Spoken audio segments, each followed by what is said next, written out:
দর্শক এটা কি হলো?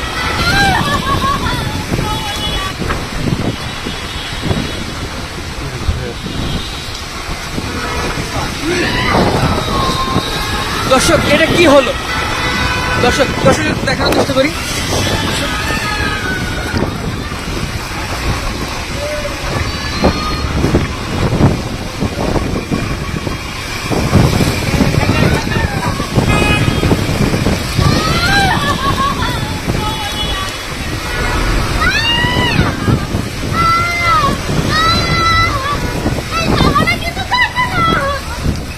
ওনাকে বসাই দেন, ওনাকে বসাই দেন, ওনাকে বসাই দেন, ওনাকে বসাই দেন, মাথায় পানি দেন।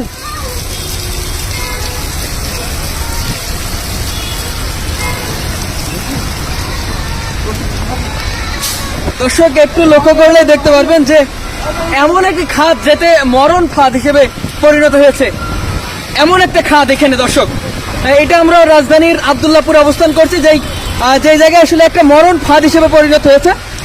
এক কথায় একটা এখানে 2 ফুট গভীর একটি খাদ, যেখানে সাধারণ মানুষদের একেবারে নাজেহাল অবস্থা। কিছুক্ষণ আগেই একদম চোখের সামনে দেখলাম যে এই আপুটা একটা বাসের সাথে, আল্লাহর কি রহমত, তিনি বাসের নিচে পড়েনি, চাকার নিচে পড়েনি। যে কোনো সময় বিভিন্ন রকম পরিস্থিতি ঘটতে পারতো। দেখেন দর্শক একটু কি অবস্থা। ওনাকে ডাক্তারের কাছে নিয়ে যান, ডাক্তারের কাছে নিয়ে যান।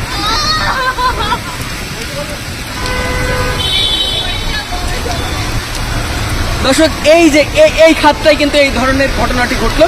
দর্শক কি বলবো, এক কথায় জীবন নিয়ে টানাটানি হয়ে গেছিল, এক কথায় মৃত্যুর একটি ফাঁদ বলা চলে। এই জায়গায় যে গর্তটা দেখতে পাচ্ছেন, 2 ফুট, মিনিমাম 2 ফুট গর্ত, যে গর্তে কিছুক্ষণ আগে এই রিক্সাটি পড়ে এই আপুটির আসলে জীবন নিয়ে টানাটানি হয়ে গিয়েছিল।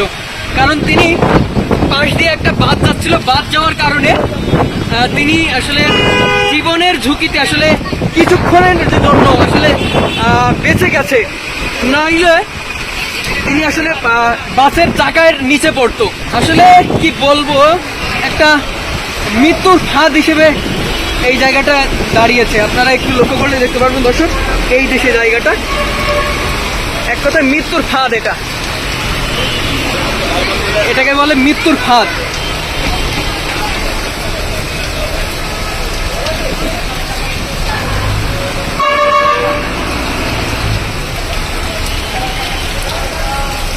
আচ্ছা আপু, আপনার যদি লাগে ডাক্তারের কাছে নিয়ে যাই, দরকার হয়।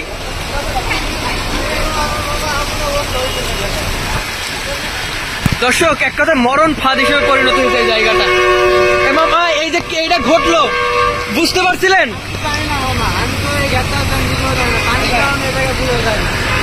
কি হতো যদি ওই মানুষটা চাকার নিচে পড়তো? আচ্ছা আচ্ছা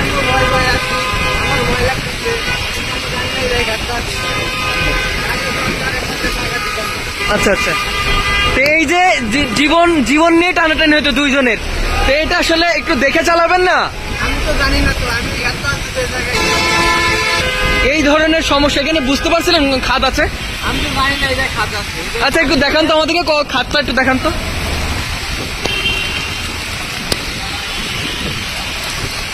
দর্শক এই যে সে মরণ ফাঁদ, একটু নেমে দেখান কতটুকু খাদ দেখান। দর্শক একটু লক্ষ্য করলেই দেখতে পারবেন যে কত বড় খাদ বা কত গভীর। এখানে কয় ফুট, অন্তত কয় ফুট হবে এখানে? 2 ফুট না? আচ্ছা আচ্ছা। দর্শক একটু লক্ষ্য করলেই দেখতে পারবেন এখানে। আমি আমার সহকারীকে বলবো একটু দেখাতে কতটুকু আসলে খাদ, মানে যেখানে সমস্যা সৃষ্টি হচ্ছে একটু দেখানোর চেষ্টা করি। আমরা কিন্তু প্রথমে এসেই যখন এখানে জলবদ্ধতার কথা তুলে ধরি, তখনই এসে দেখেছিলাম যে খাদটা আসলে এত গভীর। তখন আমি আমার সহকারী দিয়ে তাদেরকে বলছিলাম কিন্তু যে খাদটা আসলে খুব ভয়ঙ্কর একটি খাদ। তবুও কিন্তু কোনোভাবেই সাধারণ মানুষকে আটকানো যাচ্ছে না, আসলে তারা খালি পাইলেই চলে যাচ্ছে এখান থেকে। তবে এটা তারা বুঝতে পারছে না যেটা মরণ ফাঁদ হিসেবে পরিণত হয়েছে, যেটা কিছুক্ষণ আগে দেখলাম। যে কোনো সময় মানুষের জীবন চলে যেতে পারে এই খাদটা। আরে এই খাতটা সম্পর্কে জানেই না সাধারণ মানুষ। এবং দেখতে পাচ্ছেন যে এই খাতটি আসলে পড়লেই কিন্তু সেখান থেকে আসলে গাড়ি ওঠানো অসম্ভব। এবং এর আগে দুইটা দেখেছি যে মোটর বাইক, এই সমস্যাও কিন্তু সৃষ্টি হয়েছে। দর্শক একটু লক্ষ্য করেন এই দেশের বর্তমান পরিস্থিতি, এই যে সেই খাত দেখেন একটা মরণ ফাঁদ। এখানে এখানে উনি একটু সতর্ক রয়েছে, নইলে কি অবস্থা হতো বা কি হতো আপনাদের ধারণার বাইরে। কি সমস্যা সৃষ্টি হচ্ছে এখানে। এখানে 1.5 থেকে 2 ফুট গভীর এই খাদের মধ্যে যখন রিক্সা পড়ছে বা অন্যান্য রিক্সা পড়ছে তখন কতটা সমস্যা হচ্ছে সেটা কিন্তু বলতে আর বাকি থাকে না। আমরা যখন এখানে আসি তখন আমি আমার সহকারীকে দিয়ে বেশ কয়েকটি গাড়ি কিন্তু সতর্ক করেছি। তবে এমন একটা সময় কিন্তু দেখলাম যে আসলে সাধারণ মানুষকে মানানো কিন্তু খুব কষ্ট হয়ে দাঁড়িয়েছে। দর্শক একটু লক্ষ্য করলেই বুঝতে পারবেন যে কি অবস্থা। দেখেন খাদে এমন একটি খাদ যে খাদের ভিতরে মামা কি অবস্থা হইতো যদি পড়তেন।